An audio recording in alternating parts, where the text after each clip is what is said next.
ప్రభునందు ప్రియులైన మీకందరికీ యేసుక్రీస్తు ప్రభువారి నామంలో శుభవందనాలు తెలియజేస్తూ ఉన్నాం. ఎడారిలో సెలయేర్లు అనే దిన ధ్యానము కొరకై స్వాగతం. మే 23. వారు ఎటు తోచక ఉండిరి, శ్రమకు తాళలేక వారు యెహోవాకు మొరపెట్టిరి.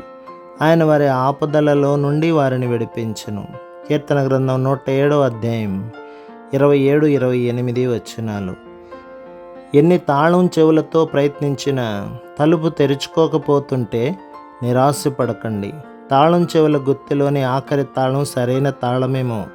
ఎటూ తోచక ఓ మూలను మ్లాన వదనంతో నిలబడి ముందేం జరగనున్నదోనని చేతులు నలుపుకుంటూ లోకమంతా పగవారై ఉంటే ఒంటరితనంలో గుబులుగా దిగులు పడుతున్నావా క్రైస్తవ విశ్వాసి? ఎటూ తోచక నువ్వు నిలిచిపోయిన ఆ మూలే దైవశక్తి కనిపించే మహిమా వేదిక. ఎటూ తోచక ఓ మూలన దుర్భరమైన బాధ కాలుస్తుంటే, ఇక సహించలేనంటూ మనస్సు మూలుగుతుంటే, నిలబడిపోయావా ఎడతెరిపి లేని శ్రమ కృంగదీస్తుంటే? కళ్ళు చీకట్లు కమ్మి ఒళ్ళు మొద్దుబారితే, ఎటూ తోచక నువ్వు నిలిచిపోయిన ఆ మూలే క్రీస్తు ప్రేమ ప్రకాశించే మహిమా వేదిక.